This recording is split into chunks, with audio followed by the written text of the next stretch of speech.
já pegando aqui.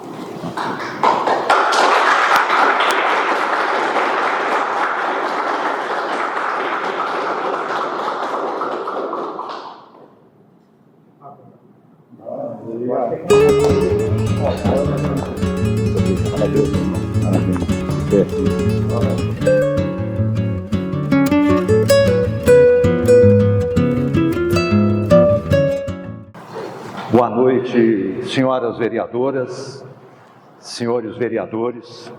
Cumprimento a todos na pessoa do nosso presidente Bruno e, de modo muito especial, na pessoa do meu estimado amigo Alberto, por essa homenagem que nessa data é compartilhada por todos os seus colegas, todas as vereadoras e vereadores, o que muito me honra. Quero deixar um abraço afetuoso a todos os meus companheiros de sempre nessa jornada da educação. Permitir a cada um que os cumprimente e os abrace na pessoa da minha estimadíssima, então, líder, a Zilene Seixas, a melhor secretária municipal de educação que Minas Gerais já teve em todos os tempos. Muitíssimo grato pela oportunidade de compartilhar com vocês essa linda jornada. Quero expressar minha gratidão. O coração não pode deixar o sentimento da gratidão nunca no esquecimento. A minha estimada prefeita Nívia Maria, que confiou, me prestigiou e encorajou durante todo o tempo para que juntos alcançássemos o que alcançamos. Não posso esquecer de um grande amigo que me acompanhou jornadas e jornadas, idas e vindas a Montes Claros, o meu amigo Janailson.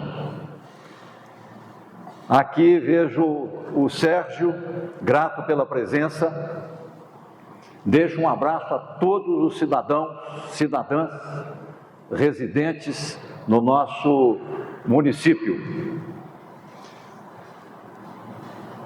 Na verdade, não tenho em mente um discurso. O coração diz para que tenhamos mais uma conversa com a nossa Itacarambi. Começo, vereador Alberto, cumprimentando a todos por esse grande presente que o Legislativo, representativo da democracia, recebe da comunidade, que é essa bela sede, à altura da grandeza de um poder legislativo. Cumprimento também o poder legislativo e os eleitores pela sabedoria que observo na composição dessa Câmara. A experiência e a sabedoria dos que aqui estão há mais tempo, com a coragem, a renovação, o espírito inovador dos jovens que chegam aqui pela primeira vez.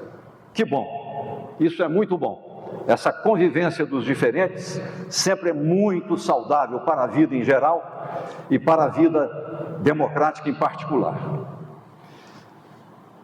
Eu tenho afinidades muito fortes com Itacarambi. Talvez a mais forte dentre elas, coisa que vem do coração, é que a minha mãe, que se foi aos 109 anos de idade e viveu como desejou a vida inteira, falou para minha irmã Zicaque e meu cunhado Milton Dias, que quando ela se fosse, e ela olhou a morte cara a cara, com coragem, tranquilidade,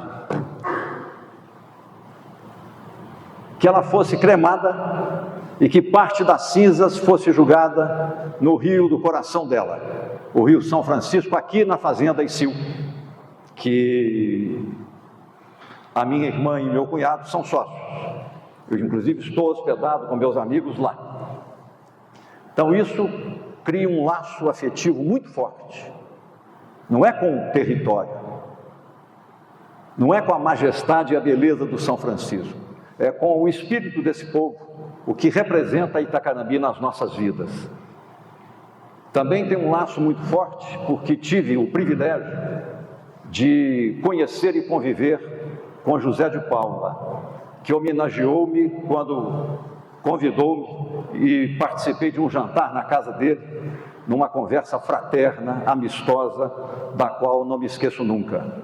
E ao ver a obra que Zé de Paula deixou, o que nós observamos é a sabedoria de vida, a alegria de viver, compromisso com a eternidade. Aquela historinha belíssima, que observando os meninos jogarem pedras em passarinhos, ele disse para si mesmo e comentou com alguém: daqui a uns anos nunca mais criança alguma vai jogar pedra em passarinho aqui em Itacarambi. E plantou mangueiras e mangueiras e mangueiras, e o único bosque de mangueiras existente que eu saiba em todo o Brasil, para que as crianças doravante jogassem pedras nas mangas e deixassem os passarinhos em paz. Esse é o espírito de José de Paula, que teve uma concepção urbanística de desenvolvimento dessa cidade, pensando em Itacarambi 50 anos adiante, e em todas as dimensões. É também a dimensão da alegria, da partilha, do compartilhamento, representados naquela Praça das Carrancas, que é um anfiteatro de tipo grego maravilhoso, onde a comunidade confraterniza, e nós fizemos aquela belíssima festa da educação, apresentando os projetos político-pedagógicos das escolas a toda a comunidade. Então, José de Paula e sua memória, que não se vai, se eternizou nessa Itacarambi, é outro fator que coloca Itacarambi em meu coração.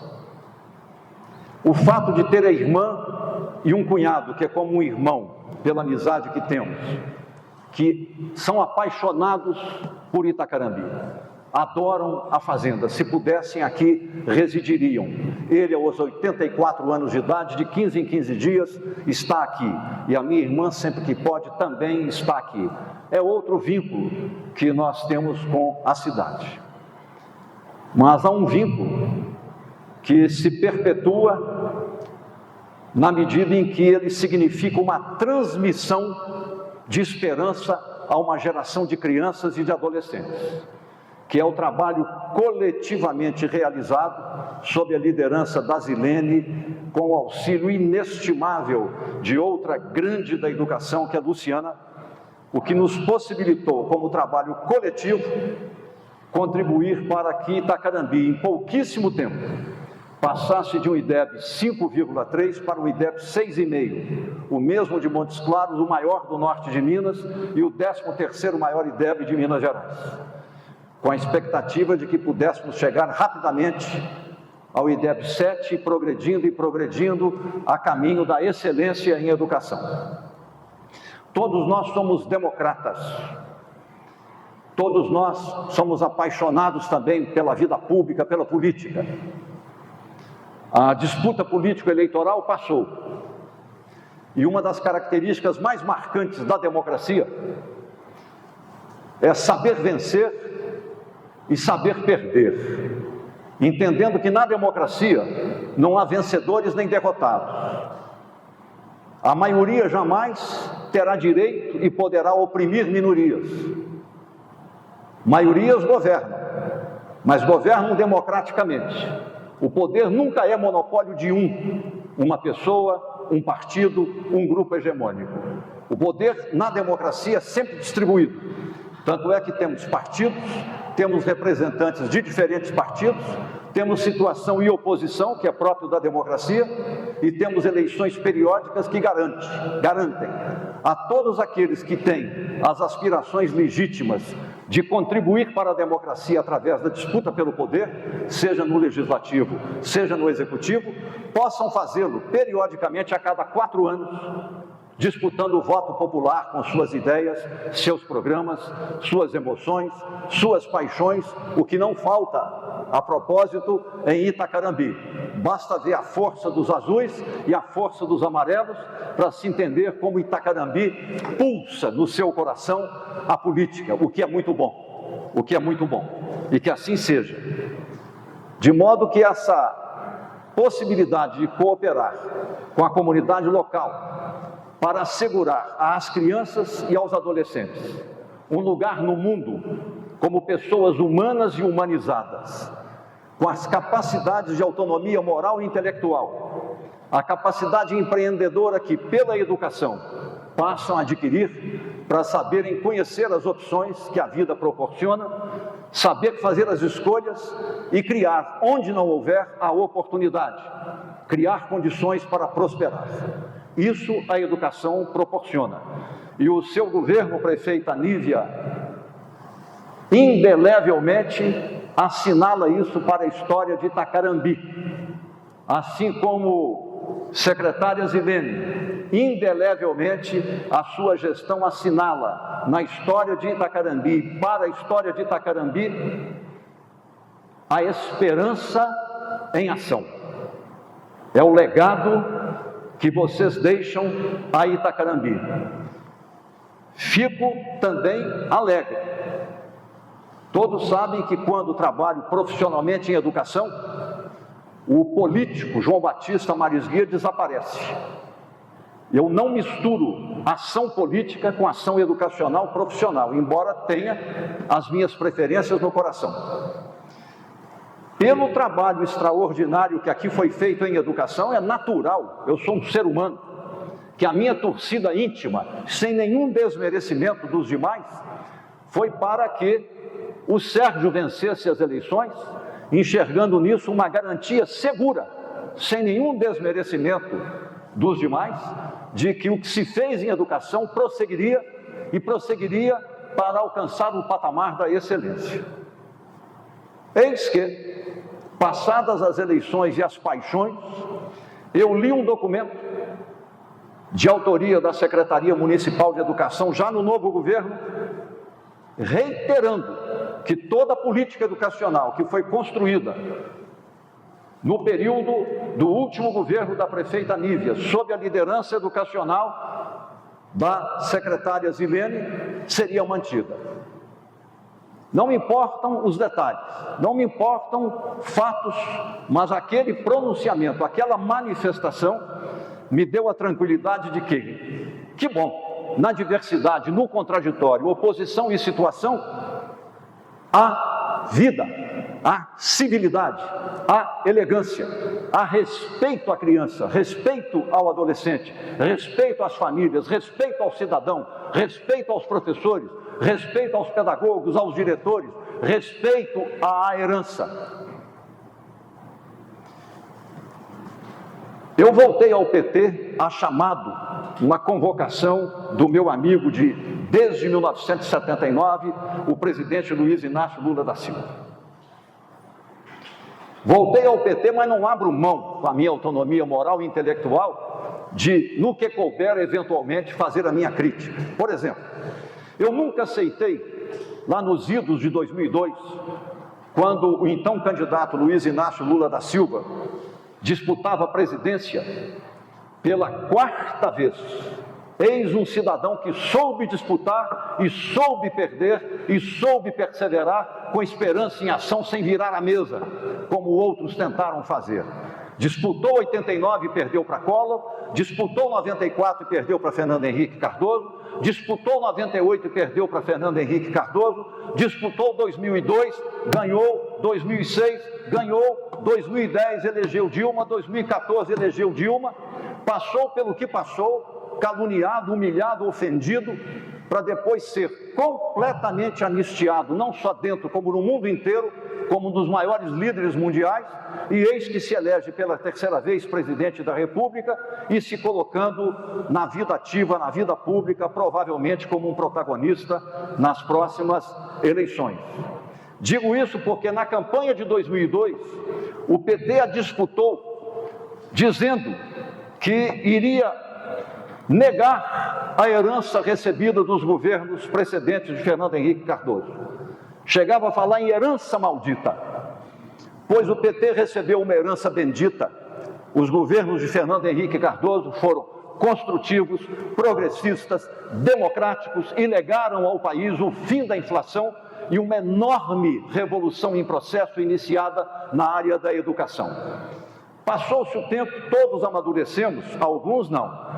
E o PT parece que tardiamente reconheceu que o discurso da herança maldita era, na verdade, um discurso errado e injusto. Digo isso porque quem renega o passado se cerca de sombras, que quanto ao passado só nos resta uma única coisa a fazer: conhecê-lo, para aprender com ele e nos superarmos no presente com uma perspectiva construtiva de futuro. Democracia é para conhecermos o passado, não jogar pedra no passado. Se há algo de bom, construtivo, produtivo e que merece continuar no governo de adversários, dispensar isso não é sabedoria. Dispensar isso é desrespeito aos cidadãos. Os cidadãos merecem o melhor de um governo, o melhor de outro governo, o melhor da situação, o melhor da oposição. O contraditório é necessário. O embate situação-oposição é próprio da vida democrática. Senão seria a paz de cemitério. E nós somos humanos, pensamos, temos ideias, projetos, visões de mundo diferentes, temos sentimentos e temos paixões. Natural que isso se expresse, e se expresse na forma da disputa política.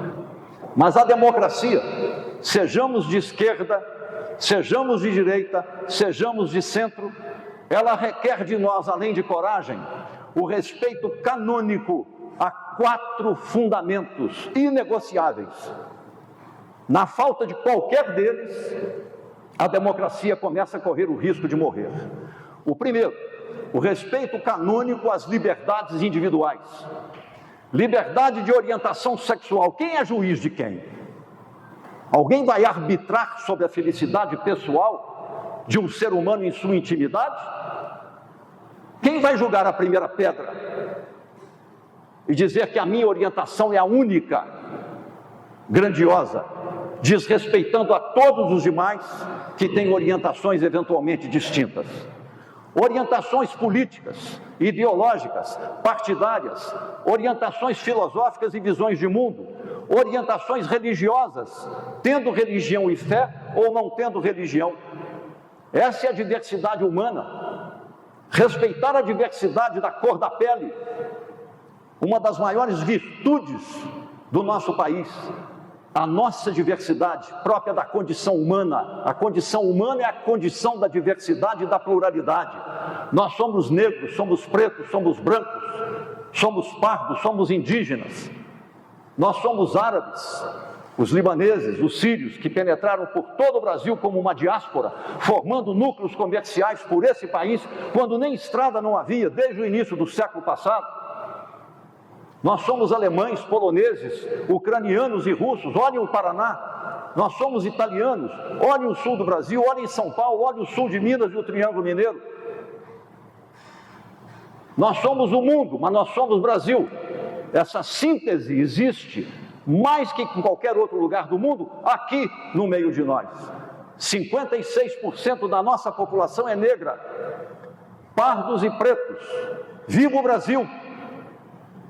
Diziam que as cotas iriam piorar as universidades, porque estudantes de baixa escolaridade, estudantes pobres, cor da pele parda e preta, devido à desigualdade histórica que vem da escravidão, da Guerra do Paraguai e da ausência de uma lei de terras que contemplasse os ex-escravos com emprego e terra, como fizeram os Estados Unidos com os imigrantes que chegaram aqui no Brasil. Ao contrário, o trabalho assalariado no café foi entregue aos brancos importados da Europa. E os nossos brasileiros negros, que sofreram a escravidão e depois com a abolição, libertos, não foram libertos, não houve uma lei de terras e eles não tiveram acesso a propriedade, emprego e renda. Seríamos a maior potência mundial hoje se isso tivesse acontecido em nosso país. Perdemos uma oportunidade histórica. Quando começamos a resgatar as calamidades que praticamos no nosso passado, dos resgates, modesto, a questão das cotas, vem alguém, naturalmente branco e da elite, e diz: as universidades vão perder qualidade. O tempo passa e os nossos estudantes pobres, pardos e pretos mantiveram o nível elevado das universidades, com o mesmo desempenho acadêmico dos estudantes das elites brancas, e nenhuma universidade foi desmerecida quando os pretos e pardos nelas penetraram. E hoje, na minha universidade, onde eu sou professor, a Universidade Federal de Minas Gerais já tem maioria de estudantes negros, pardos e pretos. Honra da nossa universidade. Esse é o Brasil real. Esse é o Brasil real. Atleticano, cruzeirense, todas as cores, todas as cores. Portanto, liberdade individual é um fundamento inalienável da democracia. Violar a liberdade individual é violar a democracia. Liberdade de manifestar, de pensar, de exprimir, de organizar. Mas isso não é liberdade de cometer crime, não é liberdade de cometer crime contra o outro. Cometer crime é lei penal, é lei penal. Não tem proteção constitucional. Cometer crime é lei penal. Por exemplo, destruir o Palácio do Planalto, destruir o Supremo Tribunal Federal, destruir o Congresso Nacional, não é liberdade de expressão, é crime de lesa pátria contra o Estado democrático de direito, a Constituição e a democracia. E a democracia precisa garantir àqueles que cometem crimes de lesa pátria contra ela o direito à presunção da inocência, que não me deram aos 20 anos quando me prenderam e torturaram. 2 anos na prisão, 4 meses de torturas, não me deram. O direito à presunção da inocência, era uma ditadura militar. Não tive o devido processo legal. Minha advogada foi ameaçada de prisão quando me defendia num tribunal militar com 5 juízes com farda do Exército. Defendo que todos que destruíram os 3 poderes, as sedes, desfrutem em plenitude do direito à presunção da inocência, do devido processo legal, do direito à defesa e ao contraditório, e que só possam ser condenados com base em provas, o que o cidadão Luiz Inácio Lula da Silva não teve direito nesse país. Presunção da inocência, devido processo legal e condenação baseada em provas. O resultado nós sabemos o que veio depois, e aí está ele. Então a democracia não pode nunca violar a liberdade individual. Em segundo lugar, nunca violar o fundamento de que as maiorias eleitas governam. Mas as maiorias eleitas não têm o poder de oprimir as minorias. Porque na democracia o poder político é distribuído. Assim como a riqueza social deveria ser também, em alguma medida, via política tributária, distribuída. Então, na democracia as maiorias governam. Mas não pode haver tirania da maioria oprimindo minorias, como não pode haver tirania de minoria, como as ditaduras, oprimindo as maiorias. É outro fundamento. Outro fundamento é a tripartição dos poderes: o legislativo, o judiciário e o executivo, com seu grau de autonomia própria, suas interações, o seu controle mútuo e o sistema de pesos e contrapesos que evite a tirania de um poder sobre os demais, anulando-os. Como se tentou recentemente, de 2019 a 2022, anular o poder judiciário, anular o poder legislativo, militarizar o poder executivo para impor à nação brasileira a quebra da democracia, o fim do Estado democrático de direito e uma tirania civil, militar e religiosa. Estivemos na borda do abismo, na borda de uma guerra civil, saímos da borda do abismo. A democracia esteve ameaçada, mas ainda não está consolidada. Ainda não está consolidada. E a consolidação da democracia começa em cada Câmara Municipal, em cada município, onde aprendamos a prezar os valores da democracia e seus fundamentos. Outro fundamento da democracia é a garantia do revezamento no poder, porque sabemos que a cada 4 anos, eventualmente 5 anos, eleições se renovam. A disputa tem que ser livre e igualitária, com um sistema eleitoral fantástico como o que temos, com a melhor tecnologia disponível no mundo, com confiabilidade total, e que vença quem obtiver a maioria. Esses são os fundamentos inegociáveis da democracia. Quando um deles é fragilizado, o sistema inteiro fica ameaçado. Então nós temos que preservar isso, não importa que sejamos de direita ou de centro ou de esquerda, mas que sendo de direita ou de esquerda sejamos, antes de tudo, democratas. Não é de esquerda o socialista reformista que quer bem-estar social e distribuição de renda, de poder e de benefícios, se ele não tem uma convicção e não defende os valores da democracia. Ele é um autoritário de esquerda. Ele não é um democrata de esquerda. Não é de direita democrática aquele que, em nome da democracia, flerta com os autoritários. Em nome da democracia, porque não quer votar na esquerda, esquece, por exemplo, de um Geraldo Alckmin, que era candidatura de centro, e vai se alinhar à direita. São semi-leais à democracia, em maioria político-parlamentar hoje no Brasil. Os semi-leais à democracia, que aceitam o flerte do autoritarismo e compõem com o autoritarismo, como hoje acontece no governo em Minas Gerais. Então aqui, como cidadão honorário da nossa querida Itacarambi, da minha querida Itacarambi, eu não poderia deixar uma contribuição mais relevante do que esse chamamento e esse apelo à defesa da democracia em quaisquer circunstâncias. O que eu falei nada mais é que a chamada democracia minimalista, que as direitas democráticas, o centro e as esquerdas democráticas precisam estar de acordo nisso. Se nós temos um acordo básico quanto aos fundamentos da democracia, não haverá guerra entre nós, não haverá ódio entre nós. A nação não será dividida emocionalmente, famílias não serão divididas. Não nos dividiremos como seres humanos segundo os campos políticos ou os partidos políticos, como aconteceu e agora começa, felizmente, a se dissipar. Se houver um reconhecimento da parte de todos, as esquerdas e as direitas, desses fundamentos da democracia, isso estabelecido, aí sim, nós vamos para a disputa política. O que é propriamente a disputa política sobre a base desses fundamentos da democracia? É o que agora o Brasil está anunciando. O que é que o Brasil está anunciando? Nós estamos no limiar de uma tomada de decisão que eu diria que pode ser uma emancipação política e social do Brasil dentro da democracia.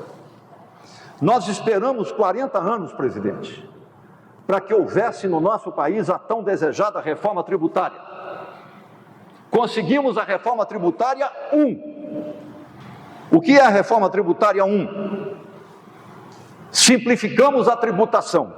Ao invés de um cipoal interminável de tributos, um caos tributário, unificar na ideia de 2 impostos fundamentais, garantindo o pacto federativo e a redistribuição tributária entre os entes que compõem a federação e a república. Segundo, acabamos com a guerra tributária entre os estados, a guerra fiscal entre os estados. Isso acabou. Terceiro, garantimos segurança jurídica para o investidor se sentir encorajado a investir, porque a bagunça tributária, o cipoal tributário, a sopa de letrinhas tributária acabou. Em quarto lugar, barateamos o custo operacional das empresas, em especial a micro, a pequena e a média, que tinham que gastar uma parte ponderável da sua receita com a contratação de escritórios de advocacia tributária e de contabilidade, para não receber multa e multa e multa, porque a tributação, segundo a lei, variava de município para município, de estado para estado, e toda empresa vivia permanentemente ameaçada por desconhecimento em razão desse cipoal tributário, essa anarquia tributária. Tudo isso é muito bom. Fomenta o capitalismo, fomenta o mercado, fomenta o investimento, ativa o espírito empreendedor e as empresas. Mas mexeu na desigualdade social? Não. Aí vem a reforma tributária 2. A reforma tributária 2 é a hora do vamos ver Brasil. O presidente Lula está no limiar de entrar na história como líder político democrático que terá conseguido, finalmente, realizar, pela primeira vez na América Latina e em nosso país, o Brasil, o sonho da social-democracia que o PSDB, que lá atrás eu ajudei a fundar, prometeu e não foi capaz de cumprir.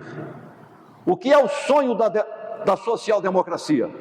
Não só criar um estado de bem-estar social, como políticas públicas estruturadas que permitem melhorar as condições de vida em geral das populações mais pobres, que Lula 1 e 2 garantiram ao Brasil, mas melhorar o perfil da distribuição de renda. Só tem um caminho na democracia, através de política tributária redistributiva, tema até então proibido em nosso país. O que o presidente da República está propondo ao Congresso Nacional? E as negociações vão e voltam, e parece que agora vão prosperar um pouco. As coisas mais simples, senhores e senhoras vereadores e prezado presidente. Primeira delas, diminuir as isenções fiscais. As isenções fiscais somam, nesse momento no Brasil, 650 bilhões de reais. Inclusive para a indústria automobilística, que não melhorou a produtividade, não aumentou o emprego, não melhorou o salário, não deu nenhuma contribuição econômica ao Brasil com as isenções tributárias. O agronegócio, com preocupação ambiental, que todos nós nos orgulhamos dele, que está muito rico e muito bem, não precisaria de isenção tributária alguma, desfruta de 60 bilhões ao ano de isenções tributárias. Primeiro, acabar não tem força política para isso, mas reduzir, pelo menos em 100 bilhões, talvez seja possível. É o primeiro ponto da agenda. O segundo, no mundo inteiro, dividendos sobre aplicação financeira, praticados por empresas ou por pessoas muito ricas, são tributados em 20% nos Estados Unidos, o centro do capitalismo mundial, e tributados em 20% na Europa. Todos os países europeus são capitalistas, são economias de mercado com democracia. No Brasil, 0%. A questão é justo? Terceiro braço da reforma tributária redistributiva, herança. Nos Estados Unidos, país capitalista, não estou falando de país socialista, país capitalista, o imposto sobre herança é de 50%. Qual é a filosofia que os americanos têm para tributar em 50% o que um pai deixa para um filho? A moral da história é a seguinte: os pais construíram, os filhos apenas se beneficiaram, nada construíram. E o que foi construído não foi construído somente pelos pais, também por todos os colaboradores que trabalharam na empresa ou nas empresas dos pais. Portanto, a família fica com a metade da riqueza e a sociedade fica com a outra metade. Mas o que vai pagar o imposto tem a prerrogativa de dividir em duas a metade que vai ser paga de imposto e distribuir 25% do que é devido como imposto a universidades, hospitais, financiar pesquisas, colégios públicos, escolas públicas, bolsas para alunos pobres. É por isso que em todo lugar dos Estados Unidos você encontra as plaquinhas de quem doou, construiu o hospital, construiu a escola, a praça pública, tudo nos Estados Unidos, e assim devido à lei que tributa as heranças em 50%. E os outros 25% vão para o Tesouro Público para serem aplicados em políticas públicas segundo o perfil de cada governo. E a terceira forma é o imposto de renda sobre o rico. O rico no Brasil não paga imposto de renda na pessoa física.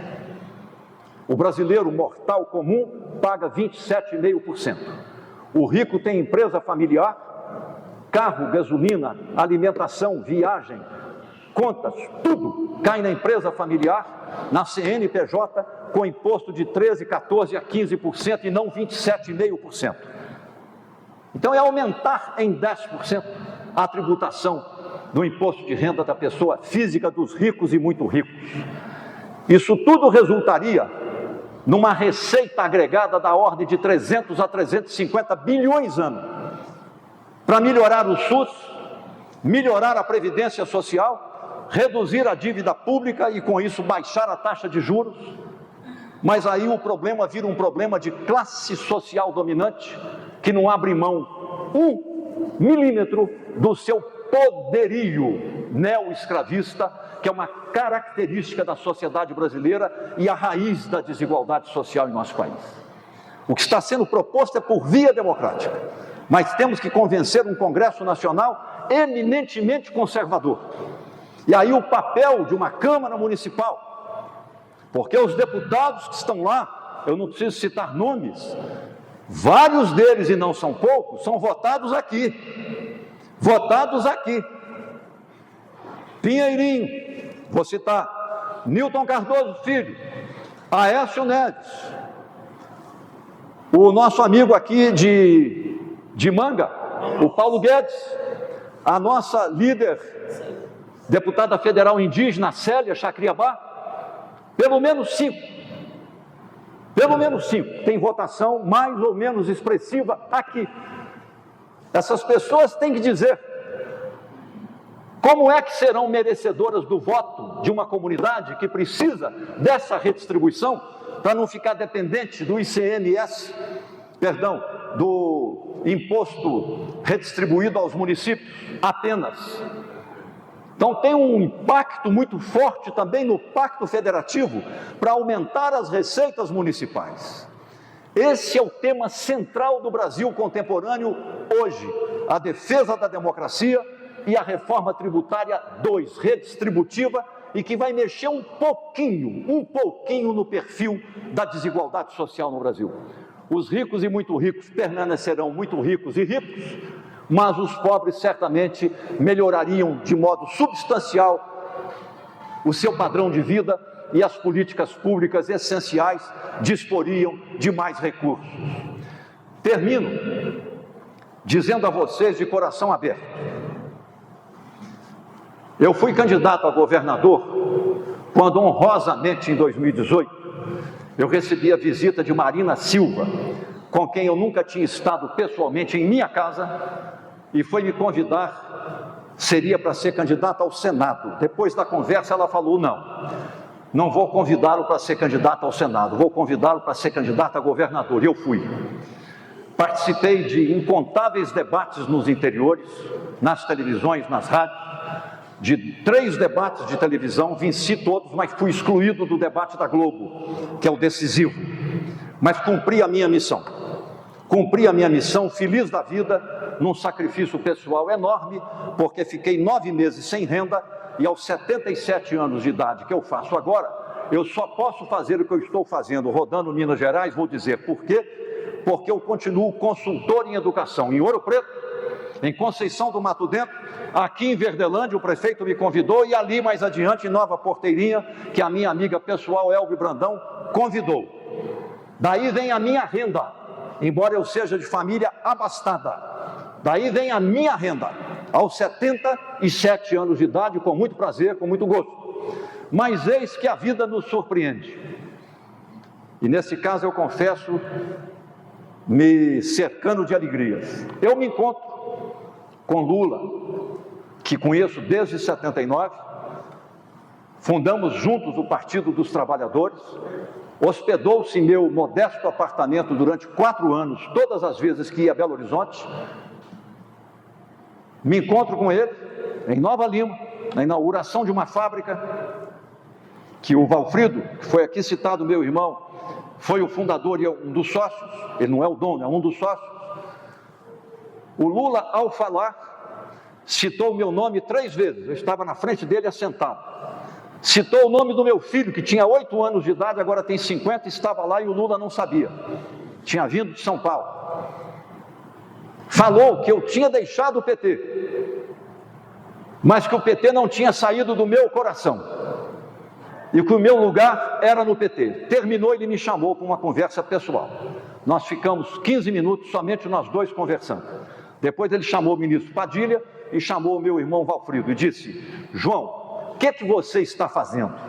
Eu falei: presidente, eu dirijo 2.200 quilômetros todo mês e continuo dirigindo 2.200 quilômetros, meu carro está aqui ao lado, eu dirijo, de vez em quando eu revezo com o James Ladeia, meu amigo que está aí, que esse conhece estrada, aí dá para confiar, até certo ponto, de vez em quando ele corre um pouquinho demais.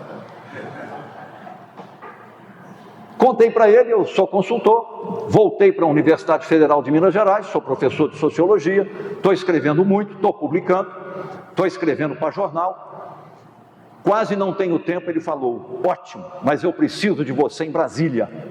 Eu fiquei meio perplexo, sem entender. Ele disse: eu preciso de você, primeiro, de volta ao PT. Segundo, candidato a deputado federal, para liderar o PT liderar o governo na Câmara dos Deputados, para abrir o debate, tornar público o debate, defender as ideias do governo e nós não passarmos por aquilo que estamos passando num Congresso Nacional, no qual praticamente não há debate.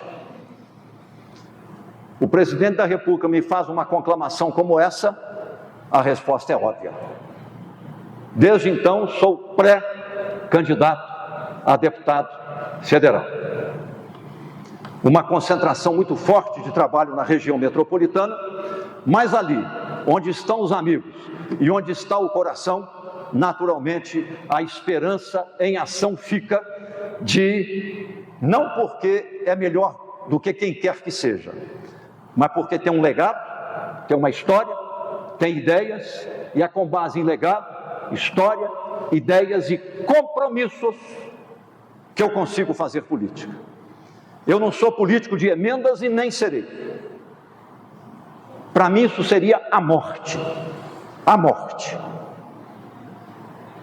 As emendas milionárias estão capturando o espírito, a mente, o coração, as esquerdas e as direitas, indiferenciadamente de todos ou de quase todos. A vida pública no Congresso Nacional está desaparecendo. Desaparecendo. O espírito público está desaparecendo. Não há mais debate. Parece que nós temos uma geleia geral em Brasília, onde não há debate.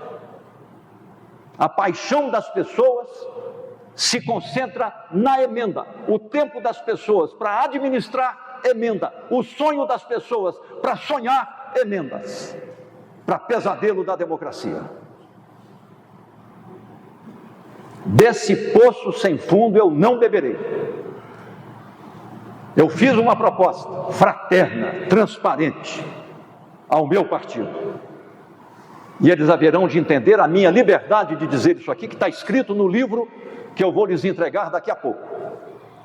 Tudo bem, ninguém consegue derrubar as emendas, que o próprio governo, na democracia multipartidária que temos, nenhum governo tem maioria. Nenhum governo tem maioria. E não terá. Se tiver é para uma votação, mas no dia seguinte está desfeita a maioria. Todo dia é dia de negociar. Então vamos fazer o seguinte: os deputados federais e os estaduais entregam 50% do valor das emendas a um fundo que o partido vai criar, com um conselho da sociedade civil e do partido para administrar. E os diretórios municipais, em articulação com a sociedade civil em cada município, elaboram projetos e mandam os projetos. O conselho estuda os projetos, melhora os projetos, aprova os projetos ou não, e libera o recurso em conta bancária com prestação de contas, de tal modo que o dinheiro flui para uma cooperativa, para um grupo cultural. Se for eleito, eu terei as emendas, mas já vou dizer o que pretendo fazer. Eu vou entregar a metade para criar esse fundo, nem que seja o único. E a outra metade eu quero dizer um compromisso que assumo com Itacarambi. Eu gostaria muito de, em parcerias, criar aqui uma escola e centro cultural de formação de animadores culturais para trabalharem nas escolas públicas de ensino fundamental e ensino médio, que o currículo da educação integral fala em educação integral. E a educação integral requer esportes, tecnologias, teatro, música, capoeira, dança, as artes em geral, ofícios, metal, argila, madeira, aprendizado de ofícios. Tudo isso é muito caro. Emendas podem criar uma escola-parque, uma escola de formação de formadores culturais, mobilizadores culturais para atuar nas escolas públicas, fazendo trabalho de dança, teatro, musicalização com a parceria do Conservatório de Música de Montes Claros, capoeira, tecnologias, audiovisual e assim por diante. Eu pretendo fazer 2 dessas, uma em Itacarambi, a outra na minha terra, Santa Bárbara, onde nós começamos isso em 2005 e criamos a Estação da Música, mas aí terminou o mandato do prefeito, já era o 2º mandato, o Toninho Timbira, que volta em 2028, e nós vamos tocar o projeto em diante, e nós vamos criar a Estação do Teatro, a Estação da Dança e a Estação da Ciência. Isso é um compromisso que publicamente, gravado, eu estou assumindo com Itacarambi e com a minha terra, Santa Bárbara. Isto feito significa também não só o emprego e renda para os jovens que vão aprender, formar-se e trabalhar como animadores culturais nas escolas, cumprindo o currículo da educação integral, mas nós podemos aqui também, com a ajuda do SEBRAE, pegar as famílias mais pobres para aprenderem a produzir sapatilha de balé para exportar para o mundo inteiro, roupa de balé, roupa para teatro, roupa para ópera, produzir aqui, criar emprego e renda não apenas dependendo da ICIL, ou da prefeitura, ou da fábrica de tomate, ou do comércio local, diversificando pela via da cultura. A cultura também pode propiciar mercado, emprego, renda e prosperidade. Nós haveremos de fazer isso. Estimados vereadores, estimadas vereadoras, meus amigos aqui presentes de Itacarambi, é uma grande honra receber esse título de cidadão honorário. Itacarambi está no meu coração. Gratidão a vocês, muito obrigado.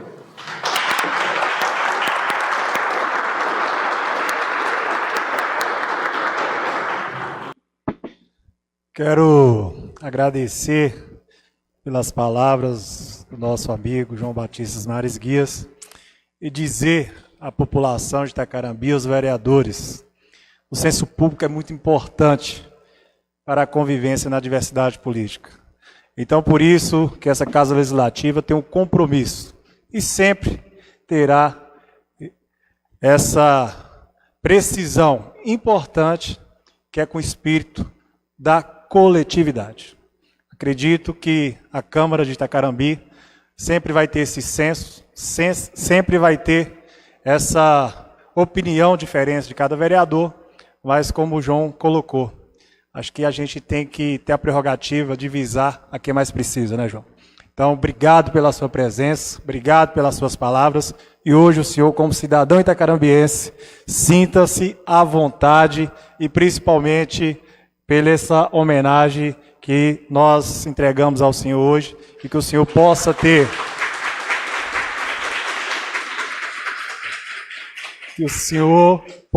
esse compromisso com o nosso município, porque o município de Itacarambi, de fato, precisa de mais emprego, de mais renda, para dar mais oportunidades para as pessoas que mais precisam. Parabéns! Logo após teremos um lanche ali para comemorar o nosso amigo João Batista Mares Guias. Não havendo mais nada a tratar, declaro encerrada a presente reunião.